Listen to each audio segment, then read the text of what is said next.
बोलिए गुरुदेव भगवान की जय। बोलिए सच्चे दरबार की जय। मन छोड़ व्यर्थ की चिंता तू, गुरु का नाम लिए जा। गुरु अपना काम करेंगे, तू अपना काम किए जा। हम व्यर्थ की चिंता करते हैं, हम वो सोच लेते हैं कि जो होता नहीं है, अपने विचारों को इतना प्रबल कर देते हैं, केवल और केवल सोचते रह जाते हैं। लेकिन होता क्या है प्यारे?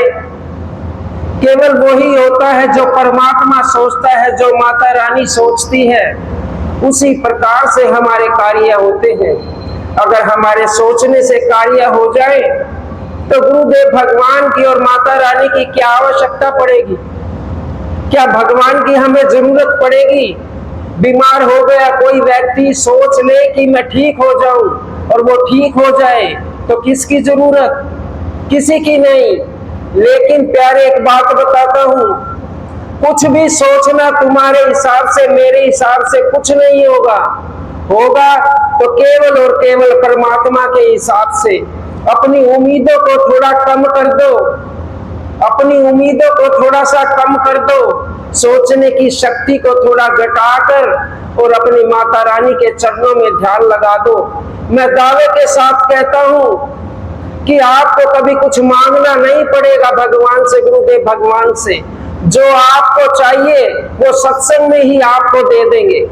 बहुत सारे लोग पूछते हैं मुझे कि आप बिल्कुल साधारण रहते हैं, नॉर्मल, कोई चीज नहीं मांगते, किसी से कुछ नहीं बोलते, तो मुझे मांगने की इंसानों से क्या जरूरत है? जब परमात्मा भगवान मुझे दे रहा है तो मैं क्यों मांग के अपना भी समय नष्ट करूं? और ऐसा क्यों सोचूं कि जो हो नहीं सकता?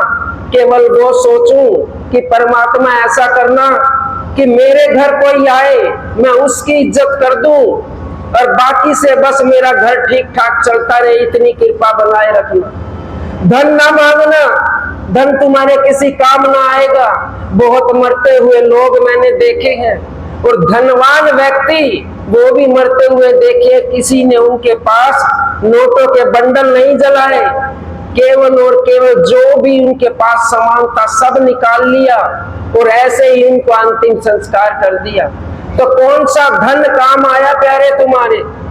केवल एक धन काम आएगा, गुरु नाम का धन काम आएगा, जो तुम्हारा इस जीवन में भी साथ देगा और किसी दूसरे जन्म में भी साथ देगा।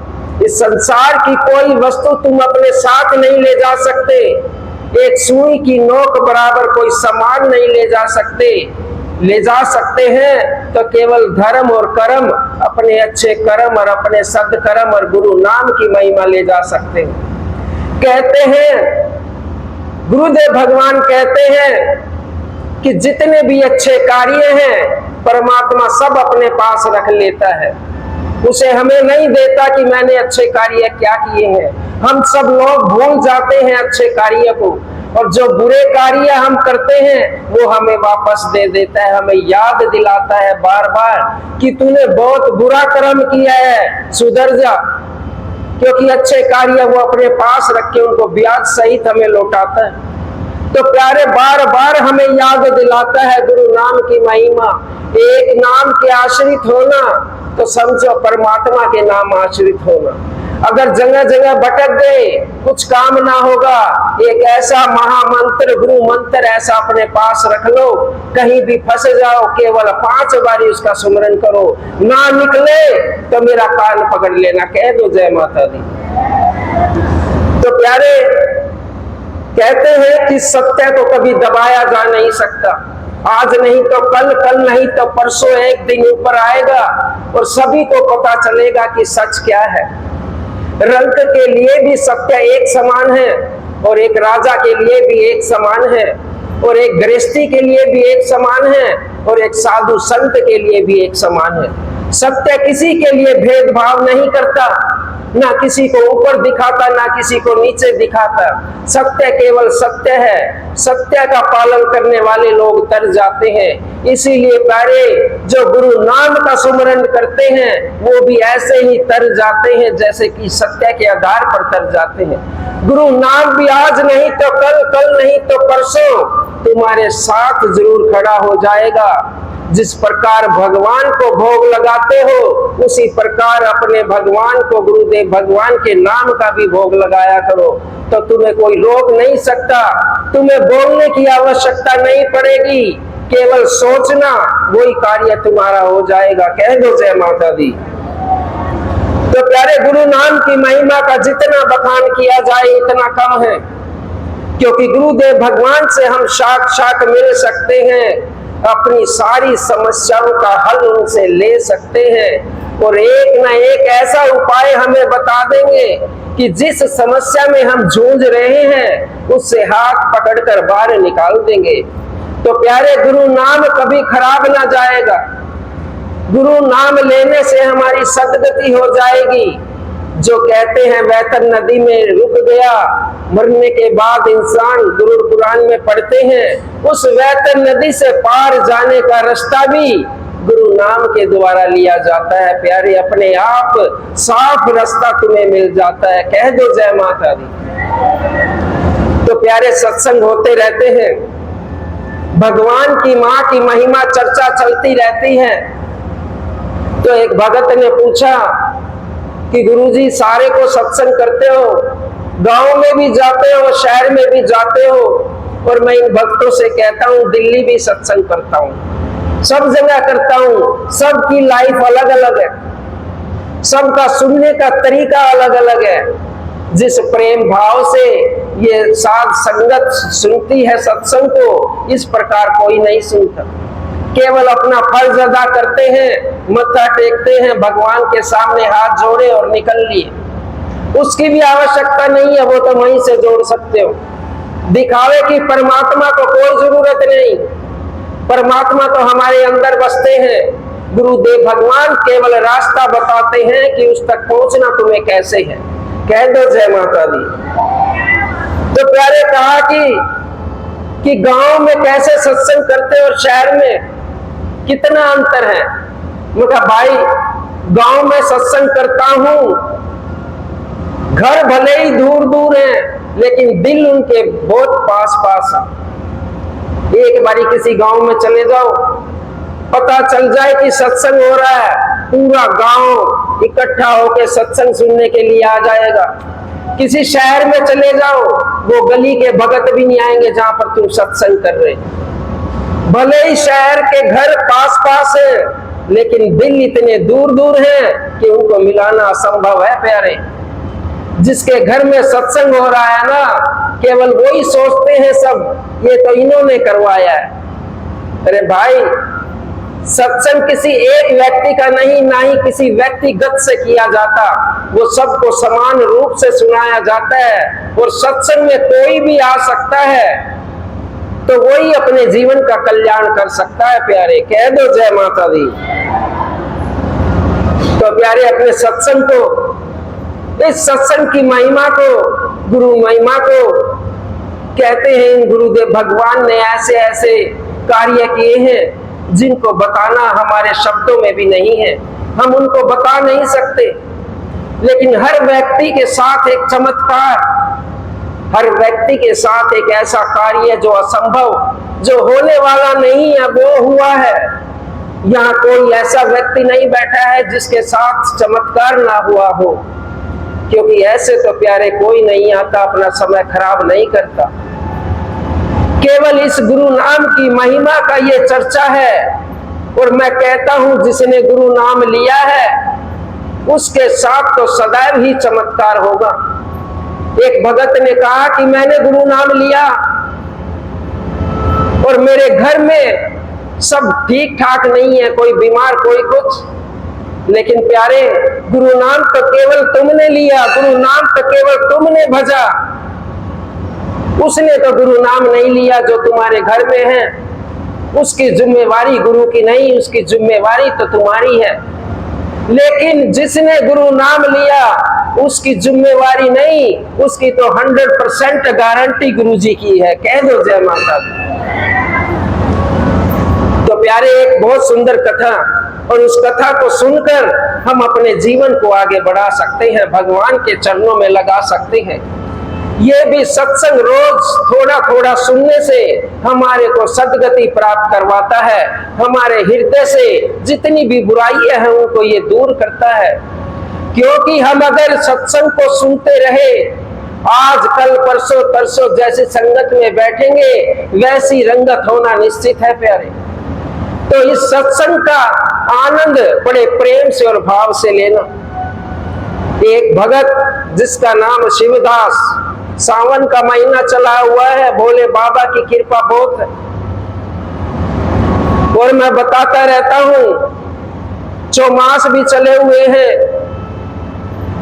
कोई 4 महीने के व्रत रखता है, अन्न नहीं खाते, एक समय फलियार करते हैं, वो भी कोई नहीं रख सकता, तो सावन महीने के कोई व्रत रख रहा है। अगर व्रत नहीं रखे तो एक समय भोजन का प्रावधान है, और तामसिक भोजनों को हाथ नहीं लगाना, जो भगवान को भोग में नहीं चढ़ता वो तुम्हें नहीं खाना, नीचे जमीन पर सोना है, व्रतों के नियम का पालन करें। भाई लोग जिनकी जो व्रत रखे हैं, बाल नहीं कटवाते, शेव नहीं करवाते, दाढ़ी नहीं बनवाते, क्यों? 1 महीना वही रूप चाहिए जो भोले बाबा का है। इसीलिए हम अपने पास अपनी इस शरीर पे कोई भी भौतिक वस्तु का यूज नहीं करते, सभी की सभी आयुर्वेदिक चीजों का यूज करना चाहिए, या कोई प्राकृतिक चीज है उसका यूज करना चाहिए। तो इसीलिए भगवान की कृपा हमारे ऊपर बनी रहती है। तो ऐसे ही एक शिव भगत, बड़ी सुंदर कथा है प्यारे, बड़े ध्यान से सुनना, अगर समझ आए तो घर जाकर भी सुनाना। कह दो जय माता दी। एक शिव भगत, शिवदास नाम तो बाद में पड़ा, पहले तो कुछ और नाम था। जब भगवान शिव ने दर्शन दिए तो उसका नाम शिवदास हो गया। पैदा हो गया घर में, पैदा इस स्थिति में हुआ जैसे पहले हमारी जो बहुत पहले एक बहन को, किसी को 10 बच्चे, किसी को 12 बच्चे, इस प्रकार से होते थे। तो जब बड़ा बेटा था उसकी शादी हो गई, उसको भी बेटा होने वाला था, इधर सास को ये शिव भगत पैदा हो गया। कह दो जय माता दी। ऐसी परिस्थिति जो बहू थी और जो ये शिवदास था, दोनों को एक ही दिन बच्चा हो गया। पहले बहुत सारे देखे होंगे ना, तुमने देखे है कि नहीं? माता बहनों को पता होगा, सास को और बहू को एक ही साथ बच्चे हो जाते थे, मतलब चलता रहता था। तो इसी प्रकार से शिव भगत भी उसी दिन पैदा हुआ जिस दिन उसके बड़े भाई के बेटा पैदा हुआ, और बहुत बुजुर्ग हो गए थे माँ बाप।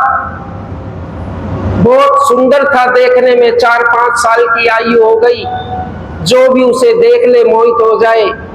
बड़ा सुंदर, रंग गोरा, भगवान के जैसे नैन नक्शक। लेकिन कहते हैं कि संसार में सर्वगुण संपन्न कोई नहीं हुआ आज तक। अगर कोई हुआ है तो केवल प्रभु श्री राम, जो इस जन्म इस पृथ्वी पर आए, और केवल भगवान श्री कृष्ण जो इस पृथ्वी पर आए। उनके अंदर कोई दोष नहीं था, सर्वगुण संपन्न थे वो। तो ऐसे ही शिवदास हुए और 5-6 साल की आयु हो गई, 5 वर्ष के हो गए। देखने में बहुत सुंदर, जो भी देखे उनसे बात करने का मन करे, बहुत सुंदर। लेकिन उनके अंदर भी एक अवगुण, क्या?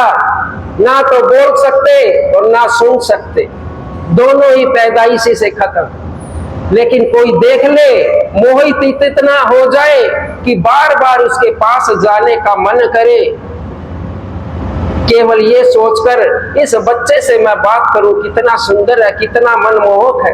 कह दो जय माता दी। जब ये चलता रहा, देखा, लेकिन ना तो वो बोल पाए ना ही वो सुन पाए, किसी कार्य का कोई मतलब नहीं।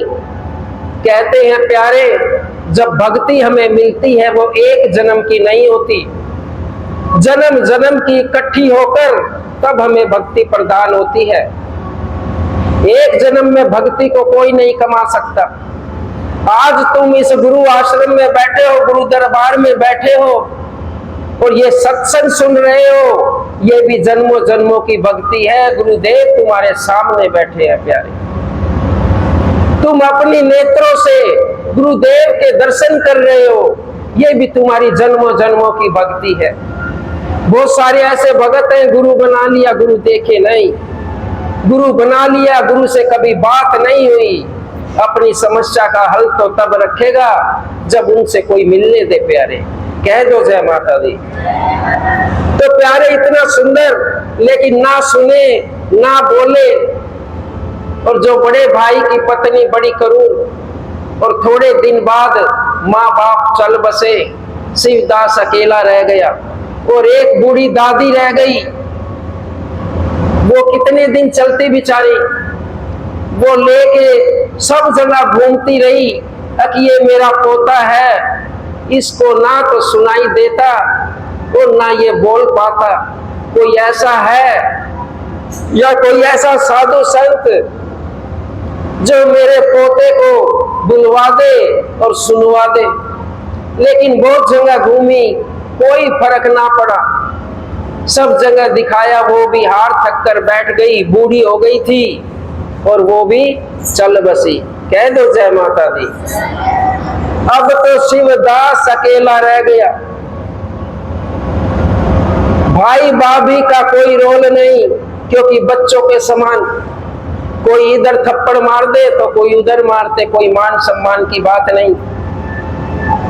अब उसकी भाभी को भी दो दो बच्चों का काम करना था, शिवदास का और अपने बच्चे का। वो भी बहुत परेशान हो गई। एक दिन लगा के 2 थप्पड़ शिवदास को घर से निकाल दिया। कह दो जय माता दी। घर से निकाल दिया, घर के बाहर बैठकर रोने लगा, सोचने लगा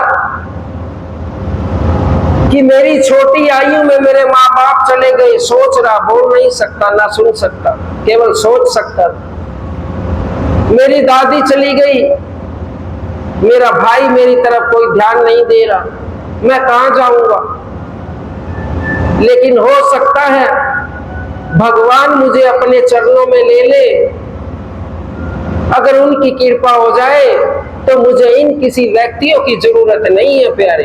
कह दो जय माता दी। कितना सुंदर सोचा उसने कि अगर भगवान मुझे अपना ले तो मुझे किसी व्यक्ति की जरूरत नहीं, केवल भगवान मेरे साथ खड़े हो जाए। तो प्यारे भक्तों का तो एक से एक चरित्र है प्यारे। भक्त जाति प्रथा से नहीं है, भेदभाव से नहीं है, केवल और केवल भाव से भगत होता है। कोई भी भगवान को पा सकता है, कोई बीच में रास्ता नहीं रुकेगा। अगर तुम्हारा मन सच्चा है, तुम्हारा हृदय सच्चा है, प्रेम भाव है, नजरिया तुम्हारा दूसरा है, तो भगवान को पा जाओगे। जो तुम्हारा हर विचार खराब है, हर विचार में स्वार्थ का भाव है, तो भगवान से प्यारे कोसों दूर रह जाओगे। केवल एक बारी मेरे कहने से छोड़ दो प्रभु के ऊपर, मां के ऊपर। मेरा तो प्यारे वो हाल है जो मैं तुम्हें बार बार बोल रहा हूं। मुझे भी पहले कुछ नहीं पता था कि छोड़ दो एक बारी इसके ऊपर। वही एक छोटी सी कथा बीच में आ गई। एक बाबा जी ने कहा, तपस्या कर रहा था कि बाबा प्रसन्न हो गए, भोलेनाथ आ गए, बता क्या चाहिए तुझे। कि चाहिए प्रभु, मैं जिन जिन लोगों के घर भिक्षा मांगने जाता हूं इस पूरे गांव में, वो लोग बड़े दुखी हैं, उनको सुखी कर दो। ऐसा कोई यंत्र और मंत्र मुझे बता दो। तो समझो कि भगवान, मजे आ गए, जिंदगी की आनंद हो गई। मैं दूसरे के दुख काट दूं, आनंद हो गए। कि अच्छा ठीक है, 4-5 बातें बताई भगवान ने कि ऐसा करना, जा गांव में जिसका भी तू उद्धार चाहता है, जिसका भी तू भला चाहता है, बता देना कि झूठ नहीं बोलना। किसी का दिल नहीं दुखाना, साधु संतों की सेवा करना, क्रोध नहीं करना। 5 बात बता दी भगवान शिव ने। अब जिनके घर से भिक्षा लाए सबको बोल दे 5 बातें, ये रट ली बाबा ने, मेरे की तरह, जैसे मैं बार बार बोलता हूं, रट ली। अब ये ना कहे आयुष्मान भव, परमात्मा तुम्हें और देगा, कुछ नहीं, बस बोले भिक्षाम देही। और जो भी व्यक्ति आ जाए उसको यही बोले, झूठ नहीं बोलना है, क्रोध नहीं करना है, किसी की आत्मा नहीं दुखानी है और साधु संतों की सेवा करनी है। तुम्हारी मुक्ति हो जाएगी, तुम्हारे को भगवान के दर्शन हो जाएंगे। अब 2-4 दिन लोगों ने सुनी, जिन लोगों से घर से भिक्षा ली सबने सुनी, बाबा बहुत अच्छी बात बता रहा है। लेकिन भाई भगवान शिव ने बताई थी, भगवान शिव ने बताई थी 5 बातें सबको बताना, 6ठी बात बताई नहीं। सबके सामने 5 बात बताए। जहां भी नुक्कड़ पे 4 लोग खड़े वहीं पहुंच जाए बाबा, एक भाई रुको, तुम क्या बात कर रहे हो, छोड़ो मेरी बात सुनो, क्योंकि भगवान ने बताई है तुम्हारी सदगति हो जाएगी। ऐसे ही बताए, ऐसे बताता बताता थोड़े दिन बाद सब लोग उसको पागल कहने लगे। जहां भी जाए बताने, देख वो आ गया पागल बाबा, पता क्या बोलेगा, ये 5 बात बोलेगा, वो ही बोले, सब बोले, जितने भगा दिया। तो ऐसा ही मेरा हाल हो गया भाई, ठीक उसी बाबा जैसा। मैं तुम्हारे को कहता हूं कि एक बारी छोड़ दो भगवान के नाम सब कुछ, बस अपने हृदय में गुरु नाम का सुमरण कर लो और अपने काम पे खड़े हो जाओ। ना चले तो मुझे बोलना। आत्मा को ठंडी कर लो, विचलित ना हो, किसी को देखकर क्रोध ना आए। अगर क्रोध कर लिया तो तुम्हारी भक्ति खत्म हो जाएगी। तो प्यारे ऐसा हो जाएगा। तो प्यारे भक्तों का कोई जवाब नहीं है। हमारे रविदास जी चमार जाति से थे, जूते गांठने के कार्य करते थे, जूते गांठते थे। बहुत सारे लोगों को पता होगा। भगवान ने यह जाति नहीं देखी, केवल इंसानियत देखी। और इंसान को प्रभु के दर्शन होना अनिवार्य है, किसी भी जाति संबंध से हो। जब रविदास जी जूते गांठ रहे थे, एक रईस आदमी आया और क्या कहने लगा कि रविदास, मुझे बहुत देर हो रही है, तुम्हारी दुकान पर बहुत भीड़ है, जल्दी से मेरा जूता बना दो। ये तुम्हें 1-1 रुपया देंगे, मैं तुम्हें 5 रुपए दूंगा, मुझे इतनी जल्दी है, मेरी बस निकल जाएगी। रविदास ने पूछा, क्या बात, कहाँ जाओगे? कि मैं हर महीने गंगा स्नान के लिए जाता हूं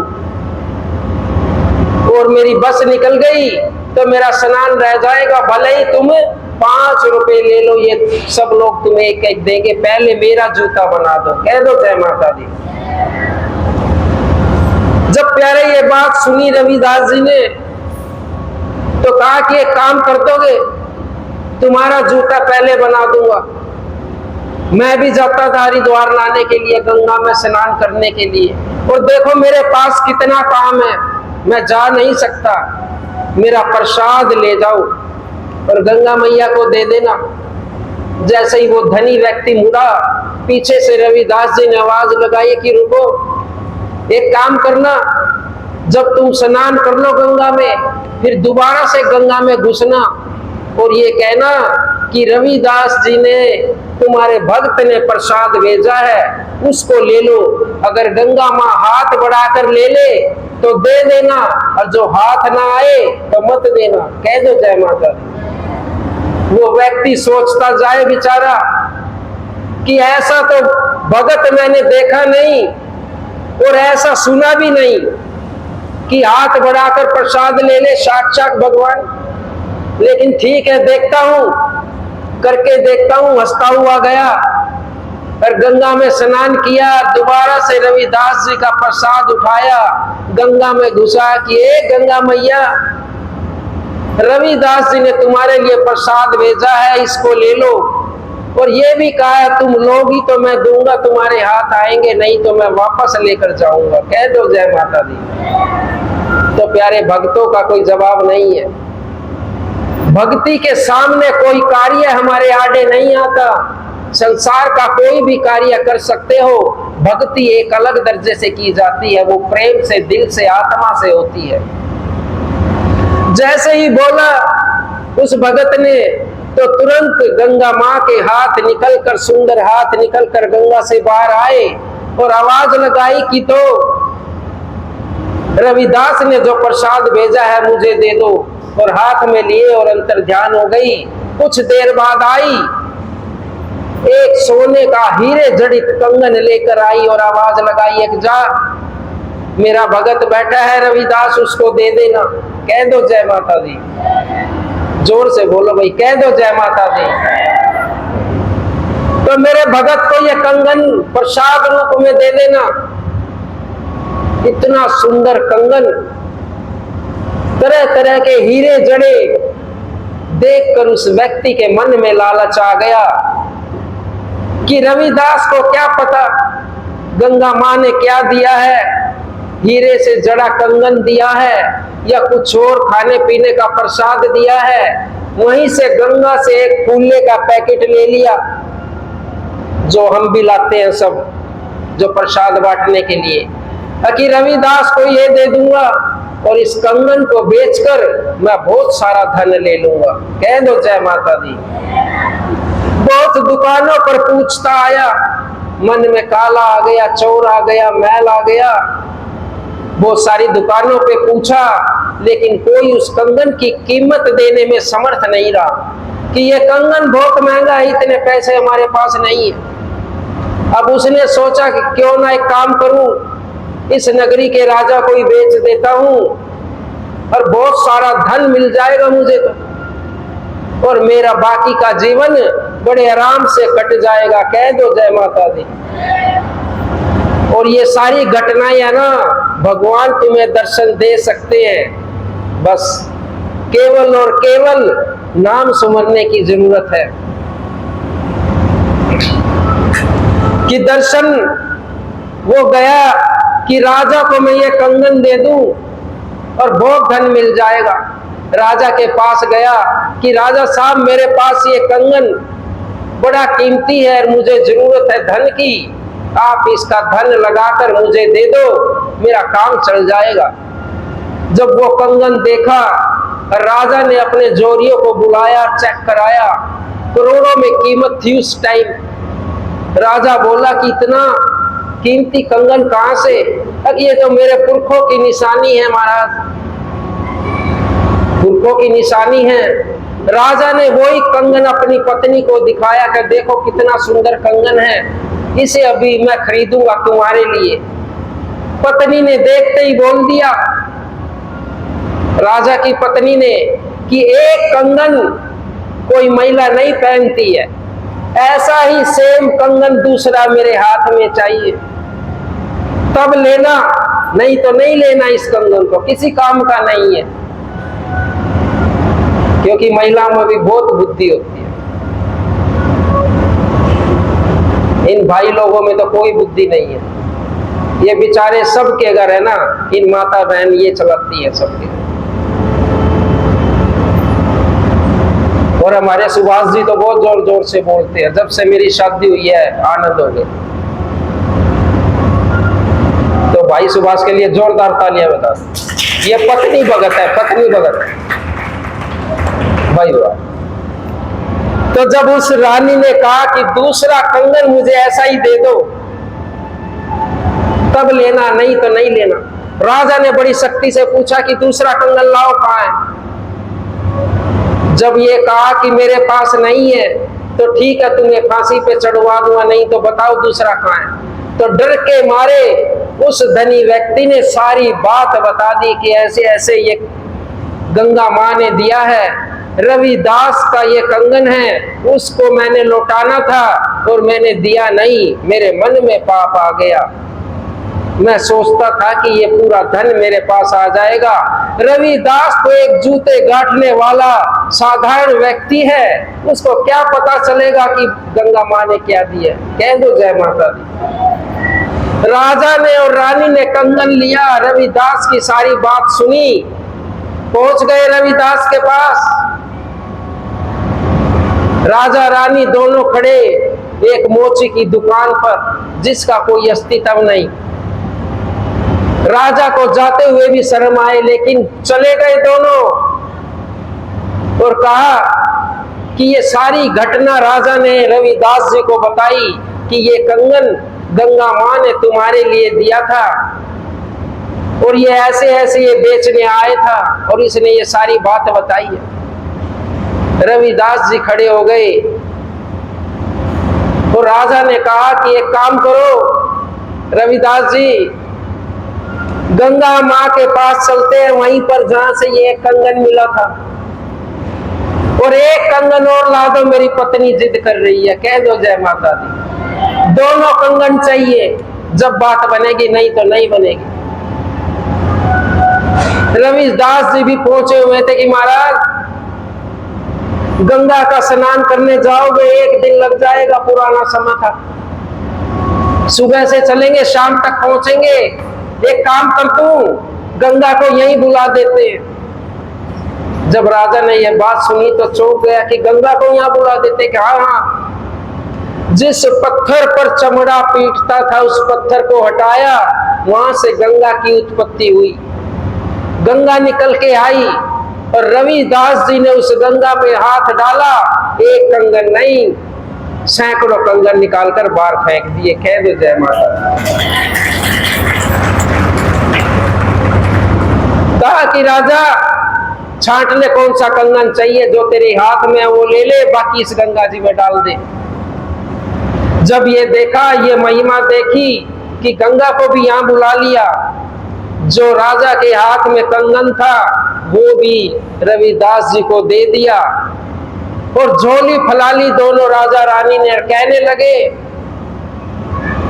कि तुम तो हमारी नगरी में बहुत पहुंचे हुए भगत हो, एक काम करो, आज से हम तुम्हें अपना गुरुजी बनाते और गुरु नाम की भिक्षा मेरी झोली में ढाल दो।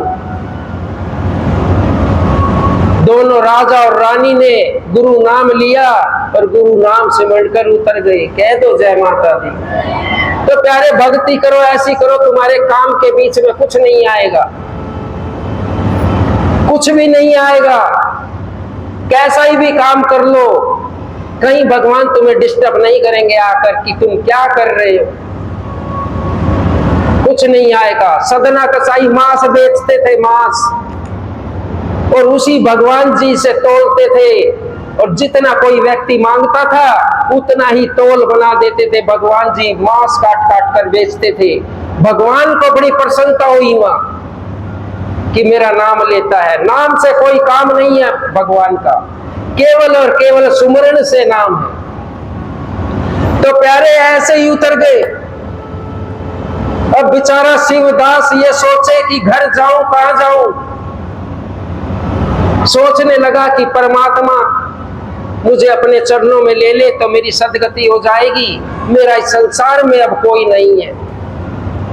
ये सोचते सोचते जंगल में चला गया और साधना लगाकर बैठ गया। 6-7 साल का बच्चा, देखने में बहुत सुंदर सब चीज, लेकिन ना कुछ बोल सकता और ना कुछ सुन सकता।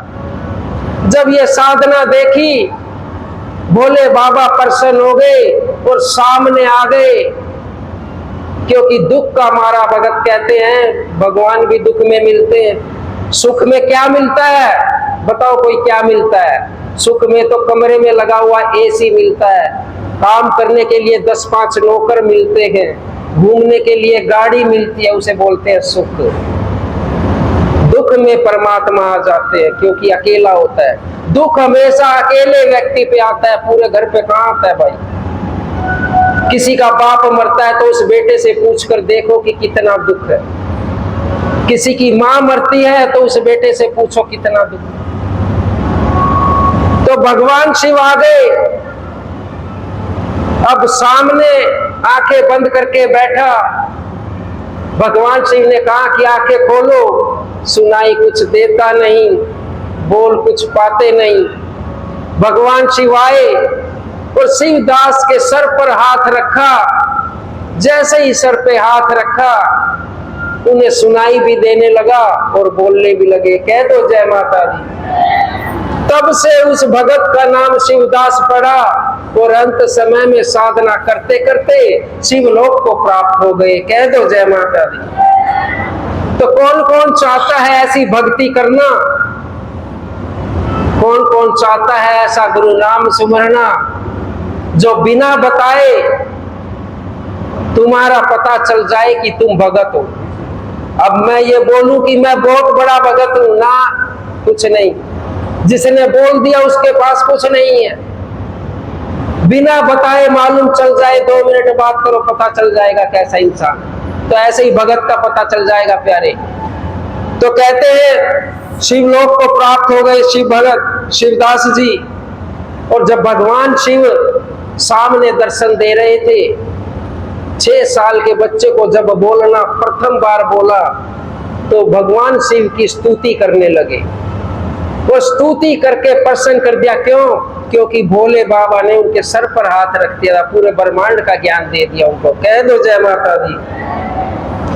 भोले बाबा दया करना, मैं तेरे भरोसे